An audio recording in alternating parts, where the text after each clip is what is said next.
Hello and welcome to Wise Up on Air. Excited for today talking about walking the divide in multi-track format. I've got some special guests in the wings, but before getting to that, I wanted to talk about Wise 25.1.3. This is our full release out in the world.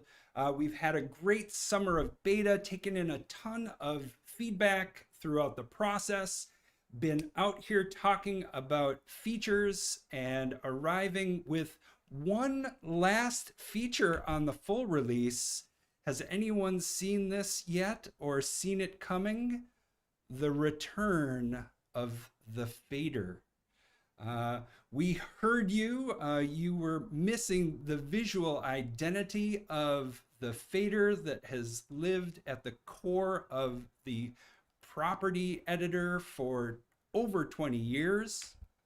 And we've brought it back as part of the new property editor with the ability to choose between a vertical fader or horizontal slider for the voice volume and bus volume. So jump in and set your preference, and this should be a statement of intent as we start to bring more visual identity to that new property editor, and this is a heck of a way to kick that off.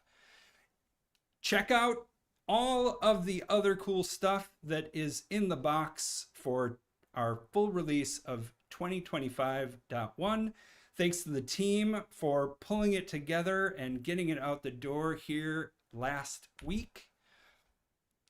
And we've been out here talking about it on Wise Up on Air across the betas, specifically focusing on our media pool and similar sound search feature, our side chaining multiband dynamics. How about that parametric EQ graph?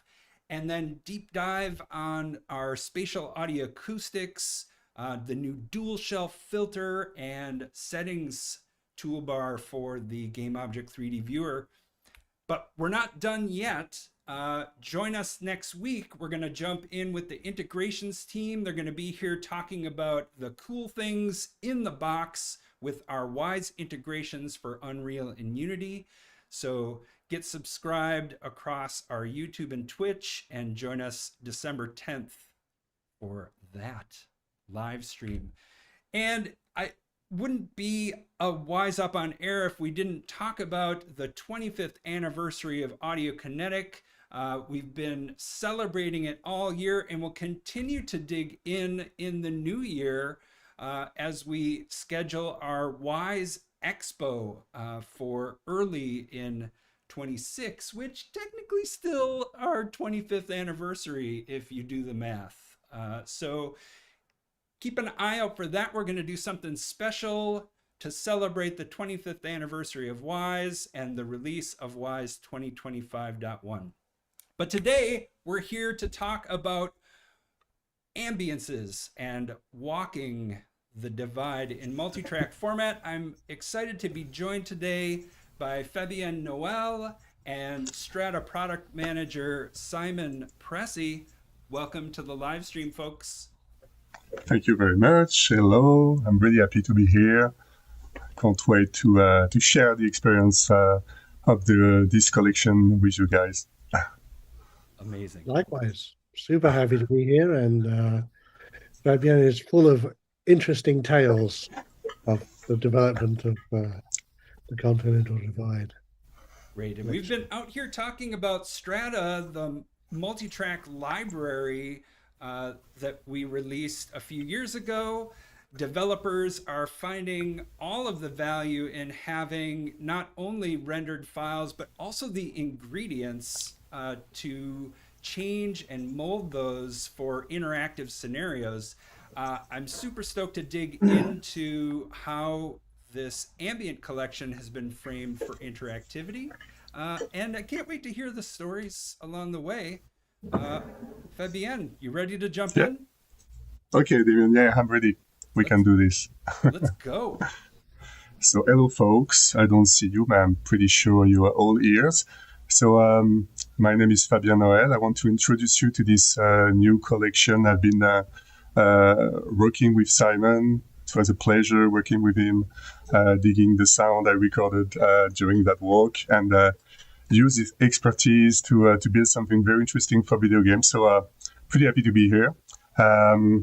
If you read that title of that presentation, it's called Nomadic Ear. It means what I'm recording for the sound for those collection is when I'm walking long distance walk, like we call that through hiking. And kind of an interesting way of recording sound is you spend you walk and you put your tent in a place, and this is the place to stay for the night. And you record when you walk. So it means I'm not staying on a place for multiple days. I'm just recording when walking. Obviously, I stop walking when I record, but it's a kind of a nomadic approach where every day is a new day, and every day is new sound encounters and new surprises. So this collection is about that big through hike across the US, the southwest of USA, and I'm going to dig a bit more into the details. So if I go into the presentation, just explain a little bit who I am. So that's me recording sound somewhere in the US Southwest. Fabien Noël is my name, and my company is called Biquette Studio. We kind of specialize in recording sound in natures with ambisonic recorders and microphones and binaural microphones too. I'm a veteran of the video game industry. I'm kind of guessing with the game. I'm going to show you which company it is, but my first big game was Splinter Cell. It's been a long time ago now, nearly 20 years. And I've been working on all the sequels until the last one, Blacklist, that I done in Toronto. And what is interesting about this game is going to be kind of explaining a little bit where am I right now. It was an exploration and an infiltration game, and everything sound-wise was very important. Like you need to have details in footsteps walking, but ambiances were also a big part of the actual gameplay. So that's where I started to say, okay, ambiances in video game are very important.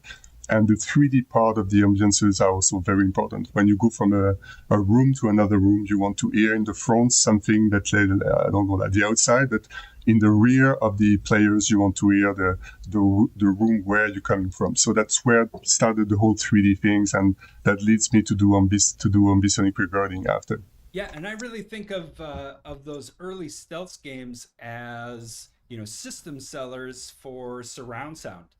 These Exactly. were some of the first games that really made surround sound viable in a gaming experience because it really immersed you and put you into that world during gameplay when you, benefited the quietude of the environment to help you pull off whatever tricks you were up to. And It was Xbox One. It was Xbox One, exactly. Market platform, and it was really the first console that was truly supporting 5.1. Yeah. So it was quite an So with the mixing in surround and all the thing, that was really a kickoff. So for doing surround sound, exactly. Yeah. So second game, Assassin's Creed Unity. I was on the co-op side of that game, and so very.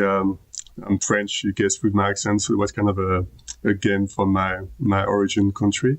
This game, in terms of ambiances, was very interesting in a way that you had to do lots of layers of interactivity from a quiet street in Paris, but then there was a riot, and you have to switch from complex dynamic system that would change the ambiances based on how the gameplay was evolving, and also a stealth game at some point with a lot of action, but basically you could do it pretty stealthy. So also an interesting focus on all the complex mechanic ambiances would be designed in that game, and also bring some ideas for the future. So Assassin's Creed. And I love this as an iteration because now we're talking about not just an ambience or positioning, but we're talking about layers of dynamic ambiances to help with the world building and environmental storytelling. So yeah, we're just off to the races. And I know we're going to talk more about this layering concept as we get into the library. So great to have this informing your creation. And at some point, if I go back in the past and I look at everything was done by hand, and now I'm looking at Strata and all the kind of the preparation of layers, the naming convention, and all the things that would have saved hours when I was doing that at the time. So it's kind of interesting that the industry evolved in that direction of making things more like block and logical section that would help the designer to create sounds quicker. Totally. Other game, Primal, Far Cry Primal. People would say that's the first Far Cry because you are the Neanderthal time. And this game, pretty interesting too also because now you have cycle of day and night, you have all the nature, you have the animals, the birds, and when I look at that and then I look at Strata, I think it makes sense to have layers separated with logical separated things like wind, birds, animal, time of day. And so this game was a really interesting playground for creating ambiences that would be memorable. And this game has no gun, so it's interesting also that the mix was really focusing on ambiences and nature, which sometimes is not the primary focus, but this one was really an amazing playground for playing with nature and sounds. Yeah, and I love it again because you're talking about these systems that we start to employ to create lifelike environments. Exactly. Cool. Exactly, and the more the world are open, the more you have complex things to reproduce in terms of sounds, and it's a lot of richness for the sound designers and the creators. So let's go back now to where all it began. So I was in the video game industry for 20 years, and then I decided to quit the video game industry and to focus more on recording ambiences and do long walk adventures. That's my two main passions in life. And while I look at those two guys, pretty old guys, but famous guy like Gordon Linton and Bernie Cross, they really an inspiration for me. Gordon Linton for me is the kind of the ultimate adventurer sound recorder. He's been all over the planet with his binaural head, the Neumann KU100 at the beginning. He was everywhere, like Amazonian river and the most complex forest, or the true sound adventurer for me. And Bernie Krause, he has this amazing ecological view of sound. Like for him, sound is unique, is precious. And I remember in one of his books, he's saying that if you record, for example, a forest before the wood industry come and cut it, and when the wood industry come and cut, let's say, a tree among three, the sound recording is not the same anymore. Like you have, you're losing birds, you're losing tons of wildlife. So he was an ecologist of the première heure, and his love for sound is amazing. I think I'm hearing some kind of traffic. Or do you hear something like that? It's me. Oh, background noise. Yeah. Okay. Sorry about that. That's okay. That's real life seeping in around the edges here.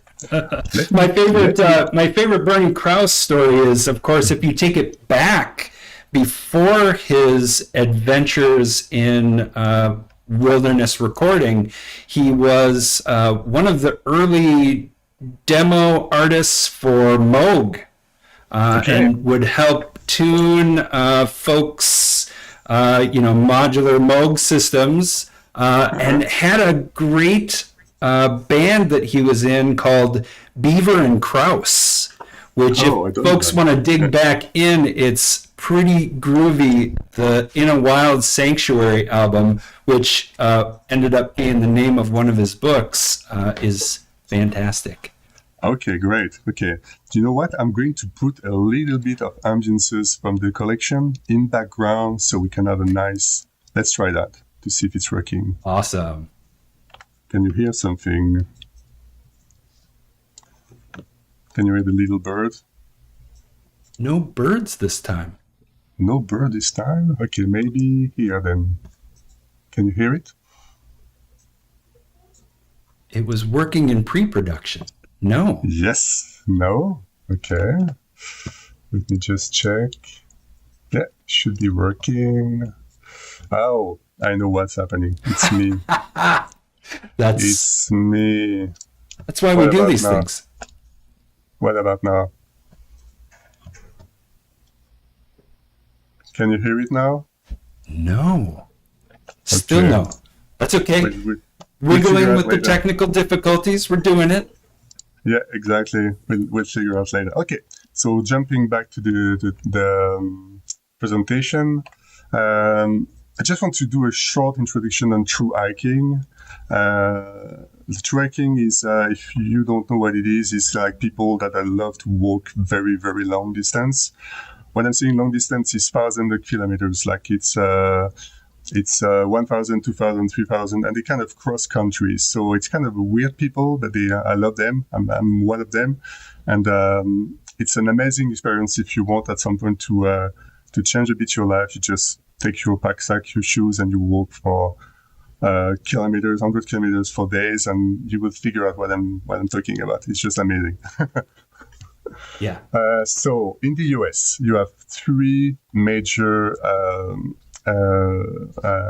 true hike. Pacific Crest Trace, probably the most common one, the most known one. Continental Divide is the one I've started. I didn't finish it, but I did a big part, a big chunk of it. And the Appalachian Trail are the last one, and maybe the most famous one, where there's lots of people doing the Appalachian Trail. So on this map, you can see that Pacific Trail on the left, Appalachian Trail on the right, and the CDT, the one we're talking about, is in the middle. And for me, what I did, the first part in 1 month was to start from the New Mexico border, Crazy Cook Monument, and heading to Colorado. And Colorado was, sadly at that time, you have too much snow, so that's where I had to stop the journey. So Crazy Cook Monument, just behind that chair, it's Mexican, the Mexican country, and it's a very tough land, lots of deserts, nothing to drink, snakes. It's a very difficult area, and where this journey finished was on the Mount Taylor, so it's around 200 kilometers from the Colorado border, and you could see the snow. Doesn't seem that big, but when you walk into those things with a big pack-sack, it's a lot.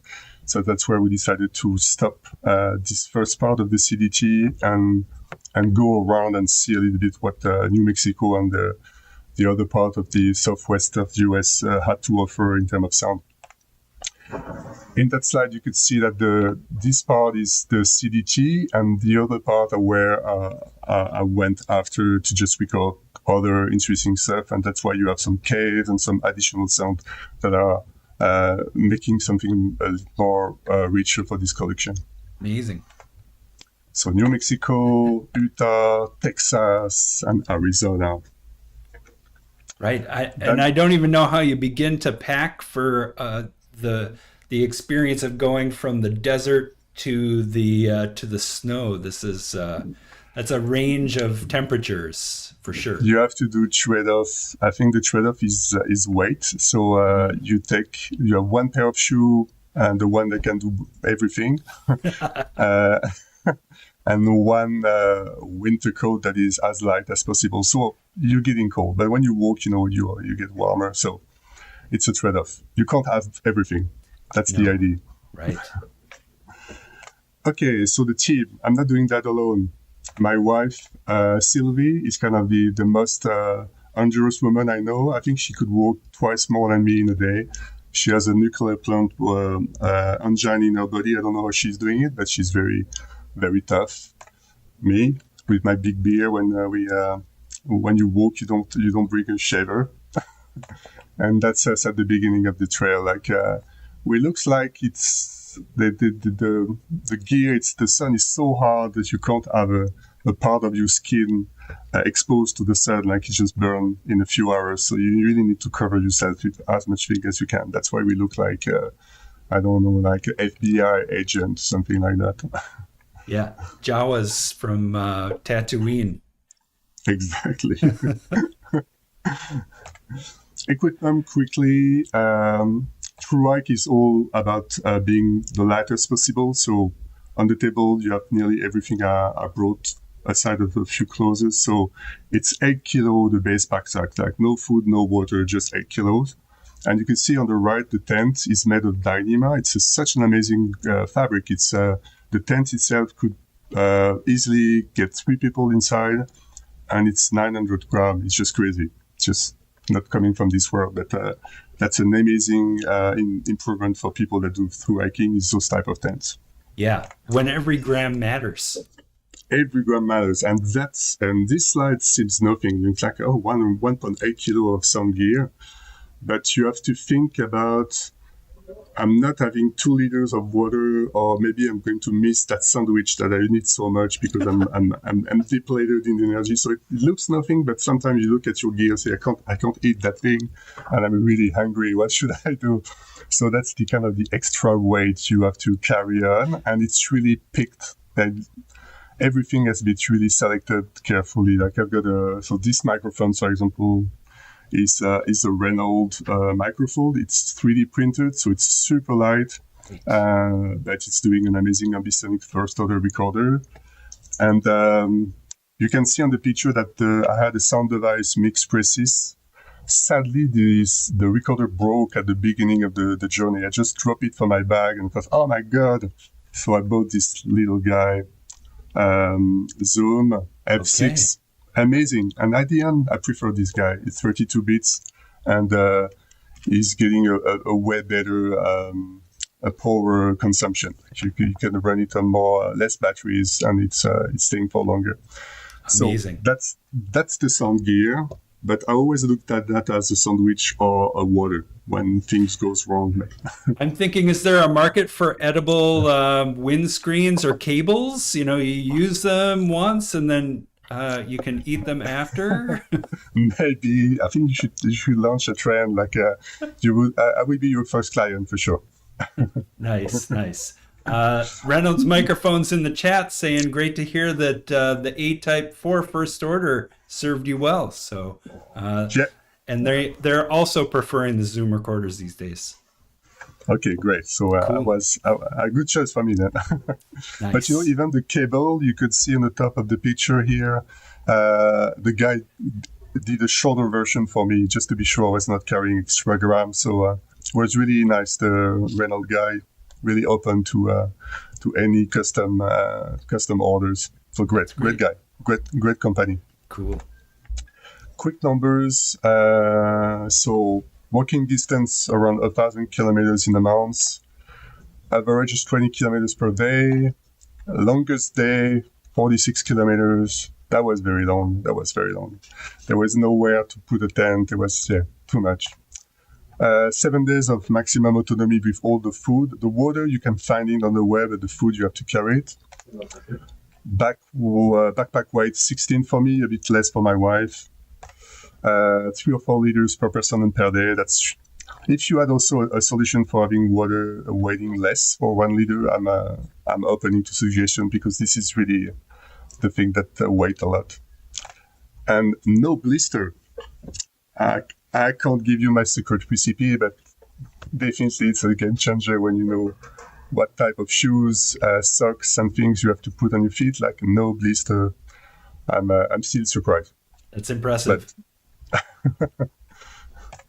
Okay, challenges quickly. Nature is really tough. Like you could have snow. This is where you drink the water in cattle place where they have water in the middle of the desert. And you have snakes. Hopefully we started early in the season, so the bigger snake were not awakened, but it was still a challenge every day looking at a little bit in front of your feet just to see there was nothing happening. I would have loved to record a snake, but they didn't show up. And for point, I'm kind of grateful.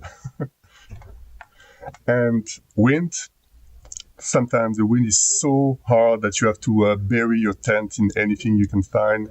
The tent was so low and the wind was still catching the tent, but crazy. Desert, super strong. The sun is tough.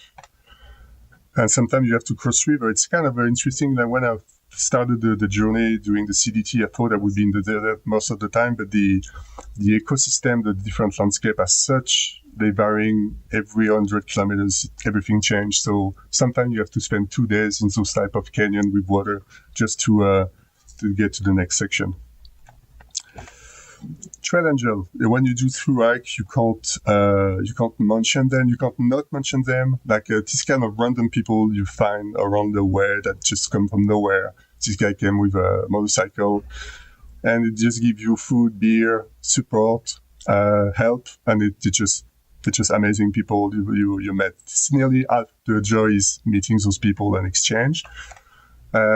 Sometimes you are in the middle of nowhere, there is no one, no town, and someone just dropped water and Coke. What the fuck is kind of amazing. Yeah. So, yes, let's drink it. I was running out of water, so happy to get some supply. It's like someone dropping supply like in video games. Yeah. Refugiers. This house is so strange. It's called Toaster House.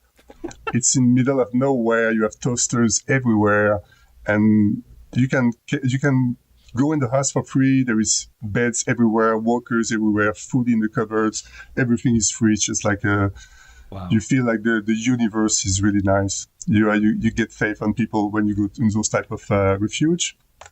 And some people give you a ride. Like you're in the middle of nowhere. The town is at 20 kilometers. You are running out of food. And one girl or one guy just stop and they each hike you to the town, bring you back to the trail with food, and then you're back. So without those people, it would be more difficult to do those type of through hikes. Amazing. The refuge makes me think of a scenario that someone would build into a video game. It's so unreal. It's really unreal. It's one person that started that 20 years ago, is still being a refuge for hikers and walkers. It's just crazy. Amazing woman. Yeah, great. Oh, so now we go to the sound collection, but I need to make the sound work at some point. Okay, let's go back a little bit into the quick numbers about this collection. I came back with around 64 gigs of raw audio, which make around 9 hours of usable audio for the collection. Post-production of the bass sounds that were used then to create the Strata collection, around 116 files. Everything was recording in ambisonic first order, 32-bit, 96 kilohertz. So it gives a lot of flexibility after to do the post-production. Amazing. Post-production itself, when you record nature sound, you try to not touch the sound as much as possible. So unless you have to do specific isolation of sound, like extracting the birds or removing a plane that was passing by, sadly, when you did your recording, you try to do as little as possible.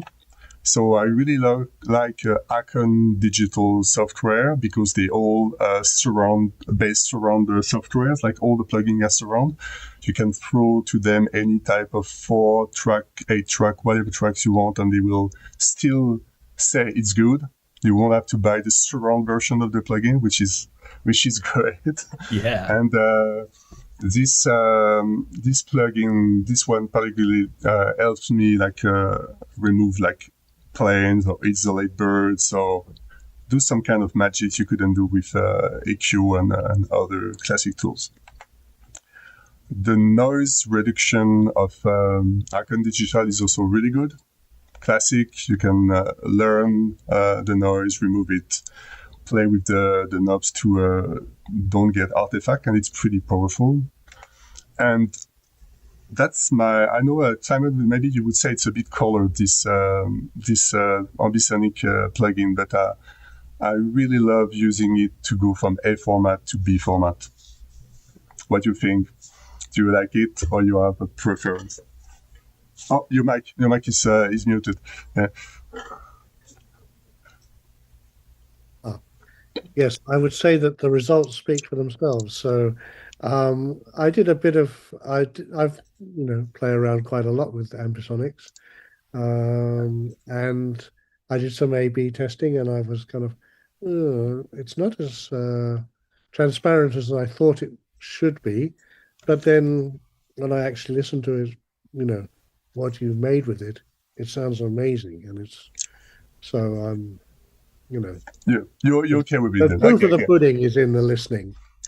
Exactly. There you go. Okay. So the collection itself, like as I mentioned at the beginning, like Strata is giving a very well-made kind of ecosystem for Reapers. I'm a big fan of Reaper from the first hour.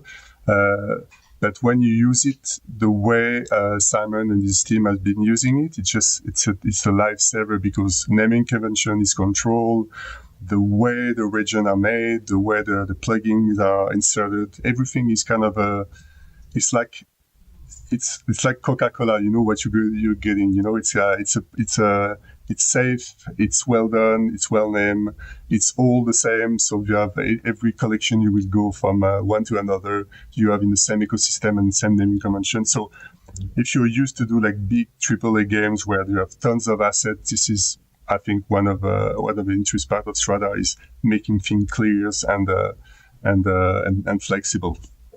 So this collection is made of different sub-projects, sub-Reaper projects, like that we call areas, and they will be kind of exploring the different ecosystem I've been encountering during the CDT. So I put a kind of a small picture. I didn't want this presentation to become like a slideshow of pictures, but just to give you an idea what could be a valley when I recorded the valley, mountains, grassland, forest, desert, cave. This one is one of the special one, like the Carlsbad cave. It's so huge that I think the Eiffel Tower could be integrated inside. It's an amazing cave.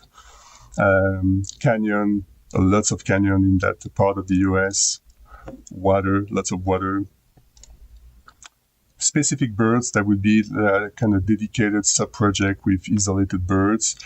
And specific animals also are encountered, specifically groundhog and coyotes. Then the collection is kind of articulate with different layers. The base layer will be the wind, where we try to avoid any animal as possible, or any insect or birds. Then you have, depending on the region, a specific dedicated animal that you could use and play with, coyotes, whatever. Insects, lots of insects sometimes. So if you want to put like bugs or annoying insect or a nice insect for the night, you could play with that layers. Obviously, the bird layer is very important. And all this recipe is kind of articulate between two big family, the day cycle and the night cycle. So when doing a video game and you have to cover on an open world, for example, different situation when you have the night and the day version, I think it's pretty handy to use that type of sound collection. The Boom on Rage is kind of a very interesting add-on on those Reaper projects. Is at the beginning a bit complex, like lots of things you can do, lots of parameters. But in our case, when you play with parametric EQ and gain, and distance and quantity, you can bring subtle changes into the ambiances, and it brings some variety. That will be like subtle variation of EQ, subtle variation of gain that makes your ambiances never sounds the same. So very interesting to play with that, and definitely distance and quantity would be used to play with the animal, the bird, and the insect to create the perspective you want in your game. Yeah, and Enrage is baked into all of the Strata Reaper projects. It comes as part of the installation, and folks can go deeper behind the scenes in a live stream that we did, was it last year, Simon? Talking with some of the development team at Boom behind the Enrage plugin. So if folks are interested in going deeper, dig in and take a look at that live stream. Okay. So now we're getting probably into the core of this presentation, which would be hearing sounds. Let me try again. Great. Yeah. Maybe the magic happened just before we so grassland. So I'm right now in one of the sub-projects called Grassland, and you have here, because we are native ambisonic sound source, and they up mixed to a third order or second order siren. Oh, your mic is still off, yeah. Yes, I'm trying to avoid background noise, but yes, it's third order. Third order, okay. Then after you have the flexibility of printing the result of your composition, your ambience composition into multiple format. And that's also one thing that I think is amazing with ambisonic sound is you can go from binaural, stereo, quad, 5.1. I love this format because of that. It's so flexible. It's, I would say, and I love Dolby people, but it's nearly kind of a difference. The room for Dolby is you have to adapt the room to Dolby, but ambisonic is adapting to you, like whatever you need is going to provide. So I think it's kind of the king format for flexible modern audio for ambiances, definitely. And of course, it's built into Wwise. Exactly. So you can use native ambience in ambisonic, which I would do definitely, like the console I've got the power and the bandwidth to do it. So if we go a little bit more into details now, you see here that there will be two versions of the day perspective, like loop day loop one, and day loop two. And in blue, you will have the night version of a specific area. And let's play some song. Let's hope it's working. Can you hear something? Yes. Yeah. Yes. Perfect timing. The stress was kind of increasing a bit, and now we're here. So, where we are in a grassland when lots of grass, definitely wind. Let's isolate some stuff. So now you have the sound of the wind here with some insect. If you could get rid of them. Then switching to our nice friends. Let's maybe try to...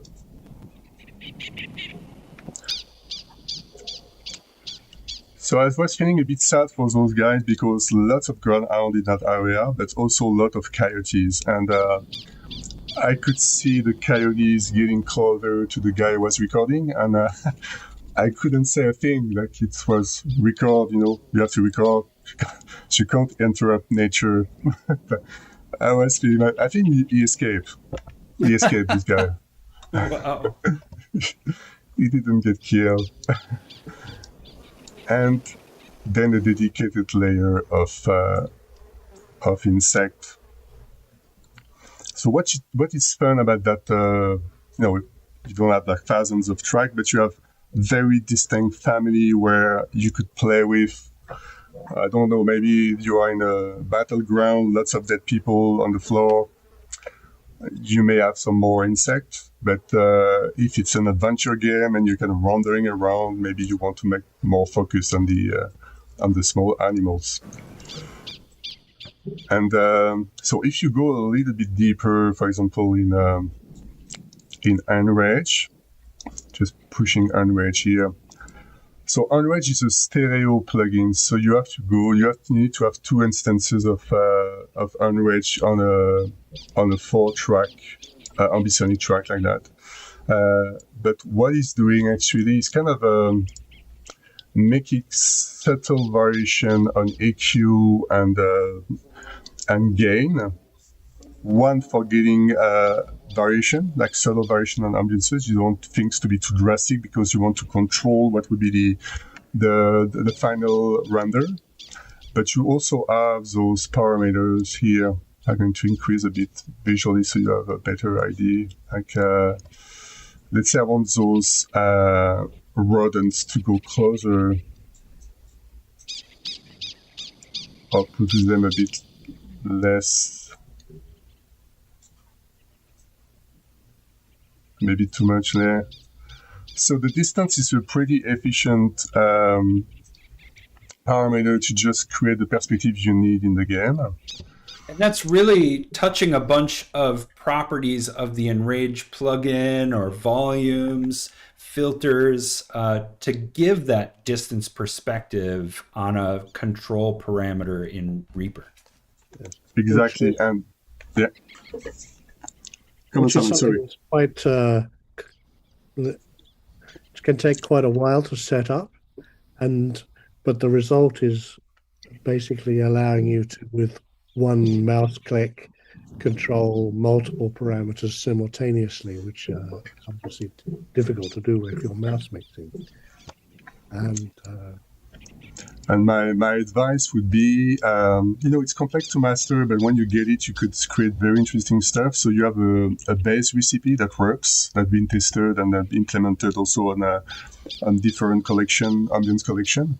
But then when you start getting a bit more like mastering the tool, you can do crazy stuff like ambiances.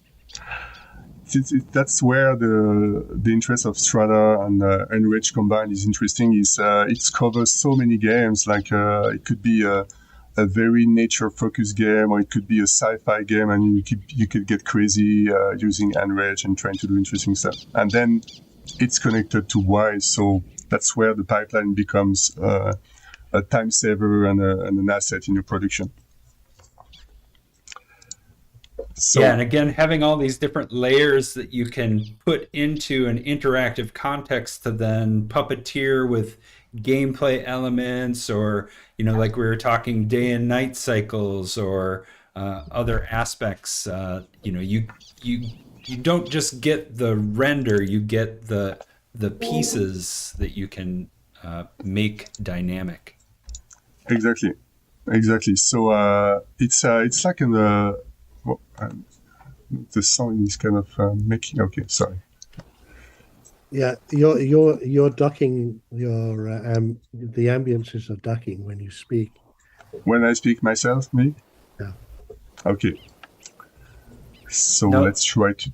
You're okay to speak without ducking, Fabien. I think it's Simon and I that duck the ambience, sadly. Okay, you let me know if it's becoming like a bit like a strange feedback. I will just speak and listen in two different steps. Okay, so let's go to another ambience just to get a bit of other interesting nature sound. So in the desert area, definitely you will get some coyotes and some birds.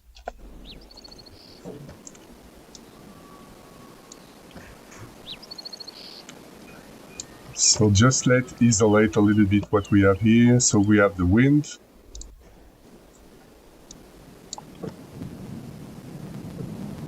Yeah, it's clipping a little bit in my ears, but you have the animals.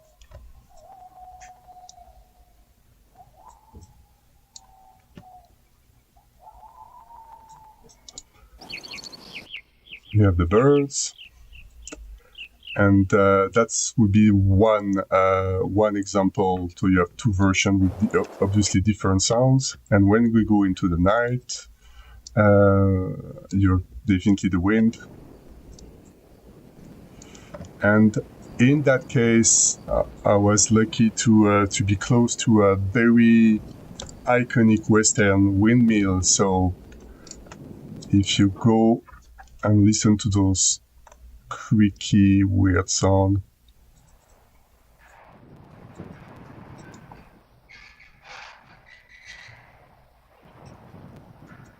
Amazing. You feel like you're in a Western spaghetti with villain coming to you.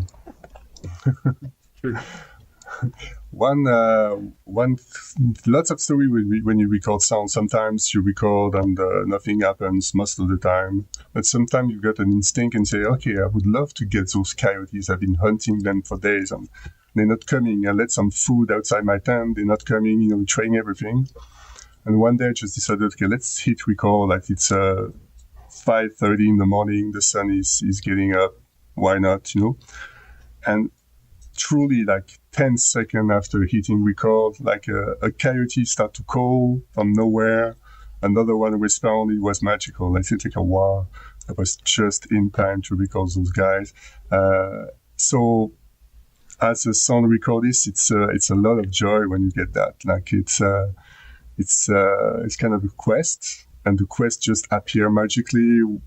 At the time you didn't expect it. So I could have spent hours hidden in a bush and wait, or just hit record at the right timing, and which makes those sounds unique is it's kind of one of the kind. They will never come back at the same place and not do the same call again. I mean, I was lucky to be there.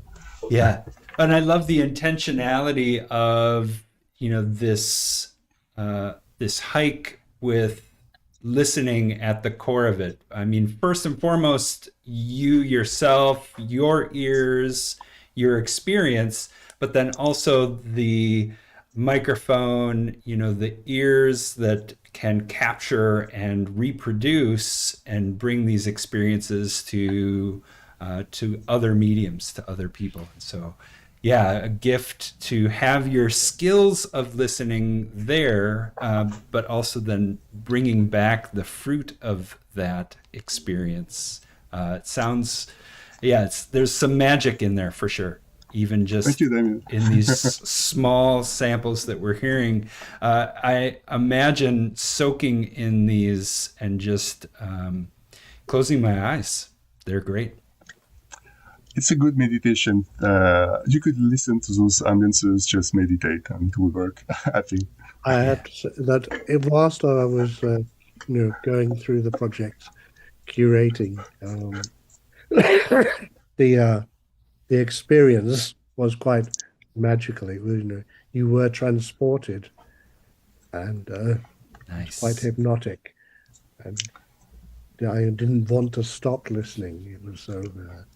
It was such an interesting voyage sonically. Thank you.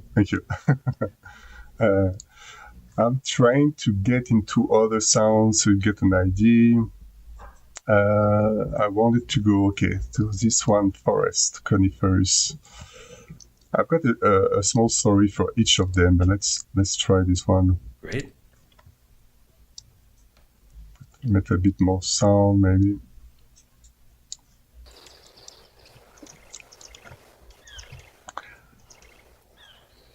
So birds, they are nice guys, but they make you wake up very early. It's amazing when you're in the tent, you've been sleeping, 5-6 hours, you're exhausted, and then they start singing and it's 5 a.m. And it's not going to stay there for long. So you have a short window of 30 minutes where it's becoming like one bird called the other, they start gathering. A climax of birds at 5:30, and then for an obscure reason it's disappearing, and they're gone. So the window of opportunity for birds is really the very early. Quite nearly happens, in fact, in the daytime. It's pretty silent. And at night, obviously, if you have the luck to be close to a hole or night birds, then you get some very solitary, nearly you feel a lot of empathy for the bird because you feel he's alone and he's sad, but also amazing recording at night when the sun just goes down. So sun goes up, sun goes down. That's the time frame for birds, aside of course of specific encounters. Yeah, well, and you have this idea of the dawn chorus, right? That morning, rise. And Exactly. What's your thinking on, you're making a game like an Assassin's Creed or something that has like Far Cry nature as a component. Can you put that dawn chorus any place other than in the morning? Or is that the authentic representation? it's kind of a question where, when you listen to a movie with, I don't know, sorry, just putting, I think video game is not about truth. It's about how it sounds. And if you feel that Donkor sound would be amazing at 3 p.m. in your time day, in your games, just put it, because aside of a very, very technical specialist, I would no one will be telling you this is not the right thing. Like, I would prefer, it sounds better, it sounds right, let's put it. But obviously, if you're doing a game where it's kind of a true representation of nature and you are survival, I would probably put the birds at dawn, or put it exactly when I recorded them to be accurate. But I would privilege the sonic result. Yeah, and making that emotional connection as part of the medium, I guess, is what I hear. Exactly. Yeah. Exactly. Cool. Just Thanks. want to make you listen to that little. Yeah. I don't know. Yeah, this. It's very soft. I'm going to put it a bit louder, but this is a wild turkey, and whoops, sorry. I love that song when they're coming from nowhere. Was it loud enough? That's great. Yeah, give me one more variation. Because again, Okay, we've got multiple variations in here. Exactly. The kind of sound in the birds sub project, I isolated more like a variation with different sounds, so I think you would get better result in that sub project. But this one was more for, I want to add those white turkey because they add a nice flavor. Obviously, you can mute them if you don't want them. And let's listen to a forest at night.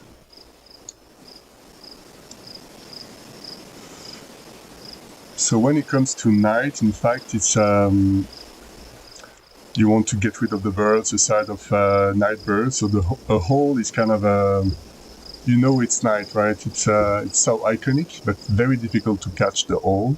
But the kind of night insect and are interesting. So it's always less populated night. It's always a bit quiet. And sometimes I would just put like wind or thing that makes the thing a bit like empty and isolated. Yeah, we're in the forest project, so we're hearing some trees as well. Exactly. Nice. When I record ambiances, I'm trying to record at least 10 to 15 minutes of the same location, just to be sure I have enough material to do interesting loops. And if anything happens, like a plane or a human, you're able to get rid of them and still have interesting lengths. But to be honest, in the CDT, it's so isolated and remote, you kind of forget about human life. And plane, it's a pleasure to record there because it's very rare that you have something that disturbs the nature.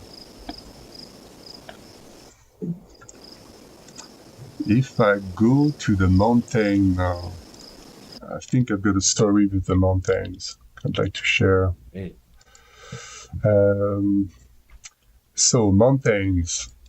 When you think about the CDT and New Mexico, you think it's desert, so it's kind of flat and it's not very elevated. But I was kind of surprised. The nights were very cold because quickly you go to a plateau that is at 2,000 meters. Like it's there is no mountain, but you're still at a very high altitude.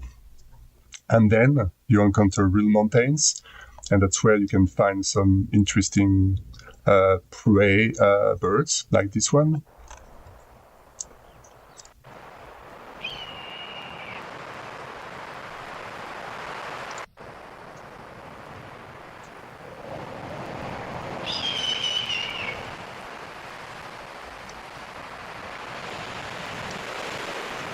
The sound on my side is kind of fluttering, but is it okay for you, Damien? It's fluttering here as well. Okay. And I'm not quite sure where that's happening.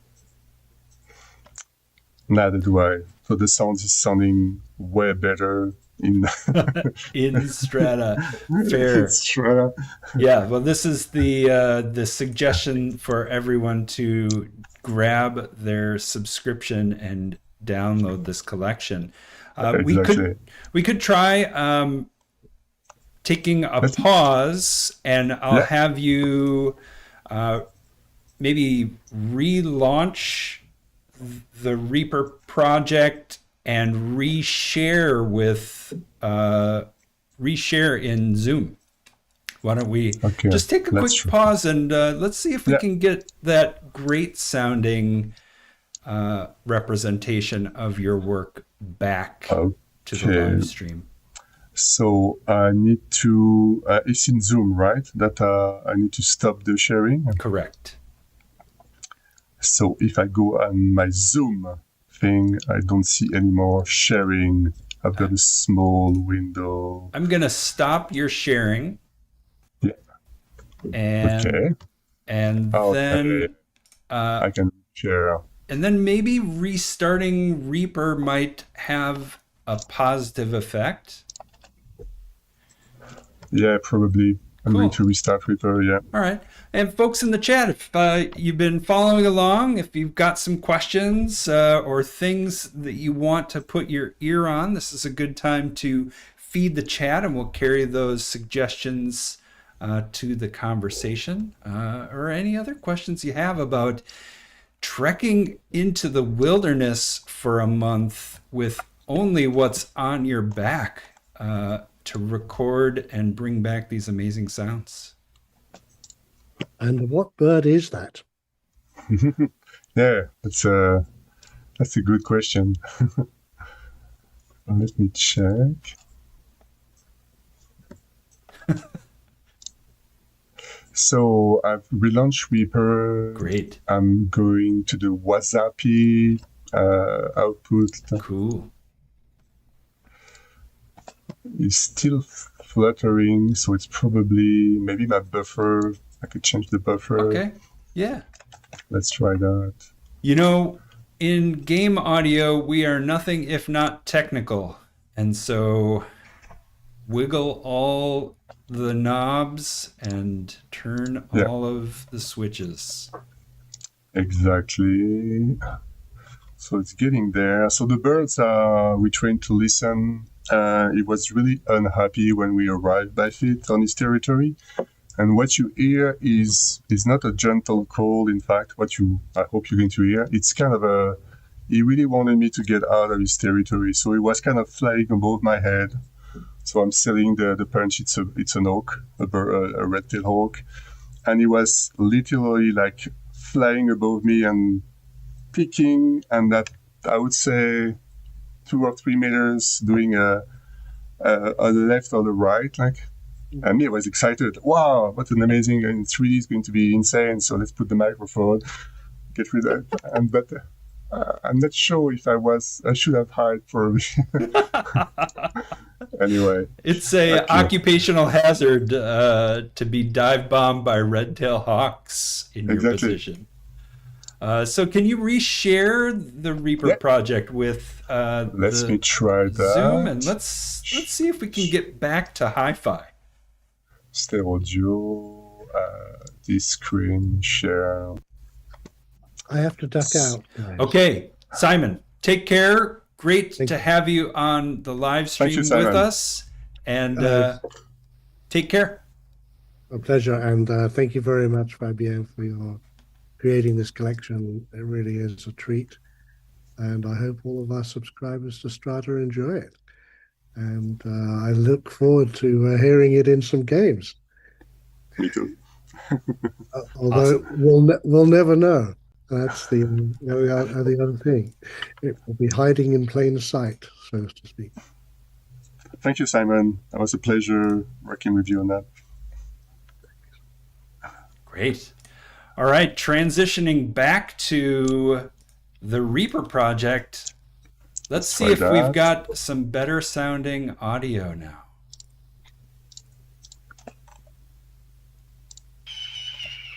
Oh, yeah. I think it's getting better. Yeah. That Okay, was cool. the bird that wanted to kill you. That's the bird that wants to kill me, exactly. And sometimes you prepare, sometimes you're not prepared. And my gear was in my pack, so it was a kind of a rush, reassembling everything to get the bird. But it was pretty intense. So it took. He was staying for at least half an hour, so I was lucky. Not Wow. like one attack and disappear. Like I would have been so sad. So the bird is here. Wow. That's amazing. And when we go to, for example, night ambiances, so this ghosty wind, I think wind is probably one of the most complex sound to record. It's either boring or you get lots of artifact. But I was in a very strange place where lots of trees dead. I don't know if there might have been a fire in that location like maybe 1 year ago, 2 years ago. So imagine huge trees dead, and the wind was kind of fluttering and getting into all those big trunks and creating that music, that kind of tonal thing. So yeah, that was a nice place to stay. Like, that's amazing. We are back to a much better representation of your work coming through. Great. So thank you for making those changes. Yeah, these are great sounding.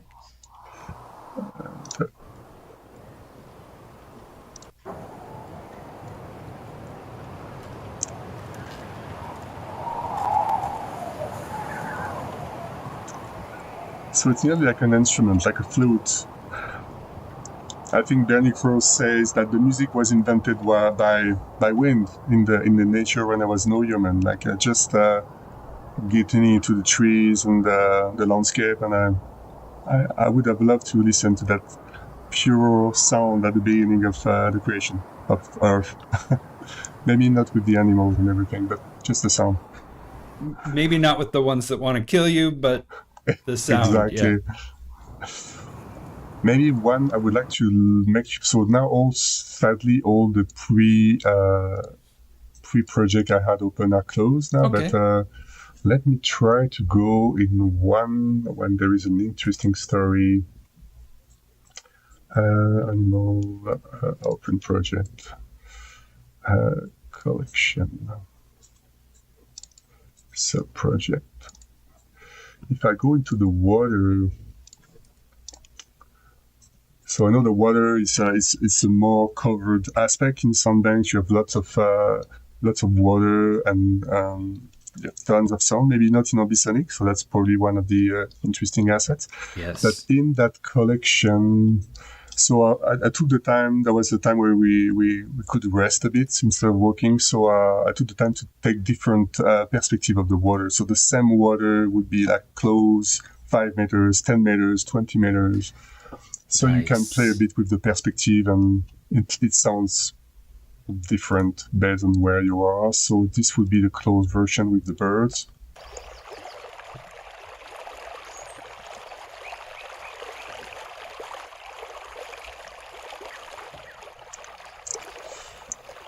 That would be the medium version. You start feeling that the water is less clear and filtered. Yeah. And as I mentioned at the beginning, I'm trying not to touch the sound when they are recorded. So I'm not doing EQ on the bass raw data material. So this is how the microphone capture it. You have the for loop. Maybe just visualizing a bit the river. Putting back the birds. And the storytelling behind that recording is those birds here are taken from a river called the San Juan River. And I told you already, Damien, but that's where I was kind of recording very early in the morning, 5 a.m. Yeah. The sound of the bird were amazing, very rich. And then a skunk arrived and was heading into my direction. But I couldn't move because the sound were so cool. So I said, okay, at some point he's going to see me, he's going to move away. But I forgot that skunk they have bad eyes, so they can't really see you if you don't move. So, and I was at the entrance of this cavern. So the skunk arrived at 1 meter, saw me, probably scared the shit out of him.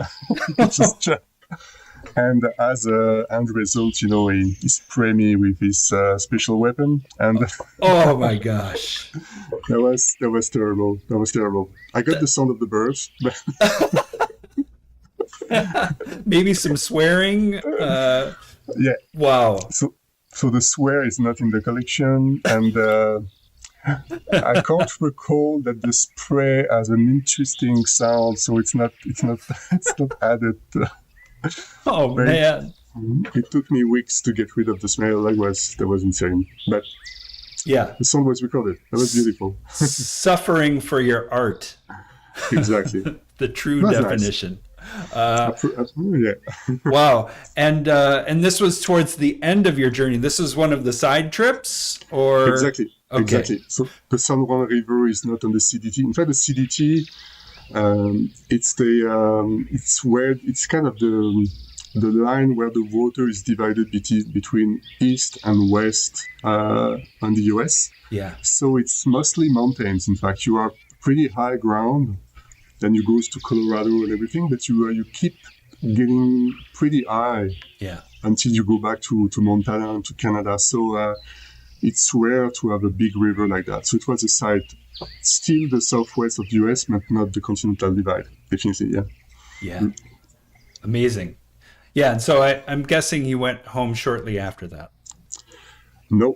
The trip was not finished. It was in the middle. So I had to find new clothes, find a creative way to get rid of the smell and carry on. I take it you didn't bathe in tomato soup? Or No, I couldn't. It works for animals, but not for clothes, sadly. If you want to keep your clothes, I was able to get rid of the smell and my coat is safe, but it took 3 weeks of hard work. Wow. Yeah. Well, as Simon mentioned earlier, thankfully we don't have smell-o-vision. Exactly. Smell-o-vision is not allowed in that type of meeting. Exactly. Yeah. Incredible. And do you feel like, so did you make the right choices with the gear that you brought? First order ambisonic, you mentioned that that zoom really surprised you and held up well. Are there things you would have done differently for the trip next time? It's a good question. Ambisonic is a personal choice. I think it's really meant to be used in video game and it's really flexible. So there is not a lot of people using ambisonic. Some people prefer to use like classic array of 4 high-hand microphone or just record in stereo. And I think that's probably one of the difference of Biquette Studio is we all into ambisonic. Yeah. Next trip, probably I will try to use a second order microphone. That means more cable, more everything. So the weight is still taken into consideration, but I will keep recording in ambisonic for that reason, because it's meant for video game and it's flexible. Yeah. The recorder, the F6, definitely is amazing, and the 32 bits recorder is just a lifesaver. Because sometimes the ambiances are so low in terms of loudness that you can crank your volume and you're not going to be surprised by something happening and just ruin your recorder and make it clip or use the compressor. So 32 bits, it's mandatory now. I will not use anymore any recorder with no 32 bits. And sometimes I'm surprised, because you have high-end recorder that costs thousands of dollars and are supposedly it's more silent at some point. Okay. And I think the Zoom was, for the price range, was a very good bargain, like a very good deal. And when you walk and you have to cross rivers and you could be poured with rain and dust and everything, you don't want to have a $10,000 recorder in your backpack. It could get damaged easily. So I think, that would be that's still going to be my kit at some point, upgrading to second order. Sure.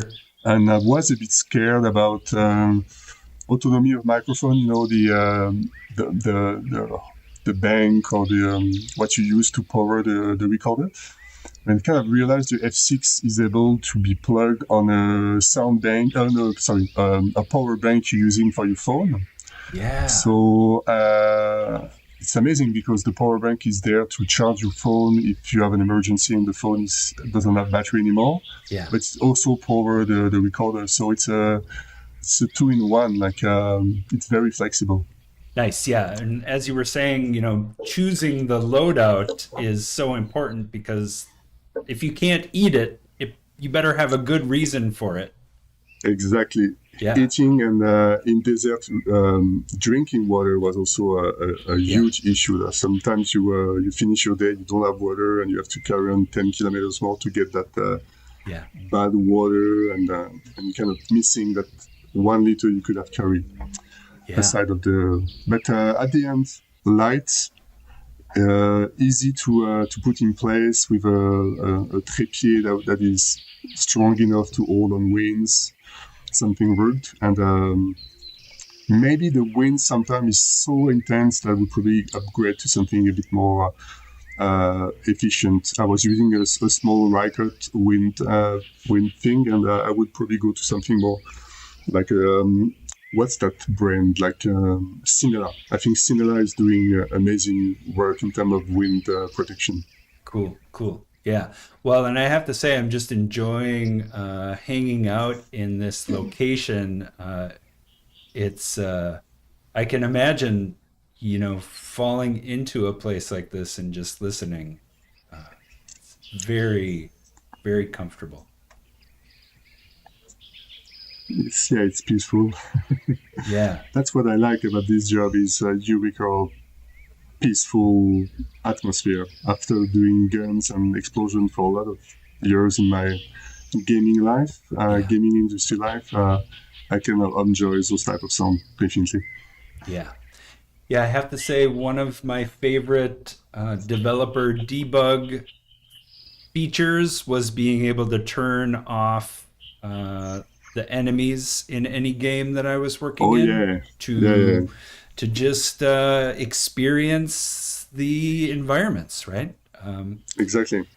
It's a luxury during development to be able to just, enjoy. And of course, we're mixing and we're, designing the system, but ultimately we're also just enjoying these systems and this ambience. Yeah. So Damien, for me, I think we could go deeper into the collection, listen to a lot of sounds, but I think I have kind of a global idea of what's inside the collection, what you could expect from it, and how it could make your game sounds like having real. I would say maybe in 10 years we will have to advertise that this is real audio analog captures. It's not like AI generated ambiances. So that would be my trademark. Like I will provide only sound recorded by human and real recorders. I think it's going to be rare at some point. Yeah. And like we were talking at the beginning with this idea of acoustic ecology, we have these these sounds that are disappearing from our landscape. So to be out there in the world, capturing these while they're still there to be accessed, I think it's precious. It's like a treasure that could disappear at any time. So I would say also maybe one story is when you're able to listen to true silence, like you're in the desert, there is really nothing, no wind, no animal, no birds. You have like it's special. It's a special feeling. It's kind of your ear can it's still existing, like silence, real silence, and it's really beneficial. Like I love those. It's not good for recording ambiances, but it's perfect for the soul of night. For the soul. Well, then for me, the question would be, how long until I stopped anticipating an airplane or a car? Like, these are things that living in the city or, as part of the world, I would have to shed. I would have to release my anticipation for these things, and that would be a gift. Yeah, exactly. Like acoustic pollution and light pollution, we don't talk about it a lot, but it's in our life. Like it's really present. Yeah. Yeah. Well, thank you so much for sharing your experience, recording these incredible ambiances, for capturing them and carrying them to this collection. It's amazing. Great Thank work. you so much. Thank you, people. If you have time to listen to it, I was really happy to show the travel, the sounds, and share that experience with you. Amazing. Great. Well, Wise Up on Air, bringing you these cool stories from folks out there working with sound in interactive contexts. Fabien, great to see you again, and thanks so much for pulling all of this together for us today. That was a pleasure. Thank you very much. All right. Thanks to folks who tuned in, and we'll see you on the next one. Take care until then. All right. See ya. Bye-bye.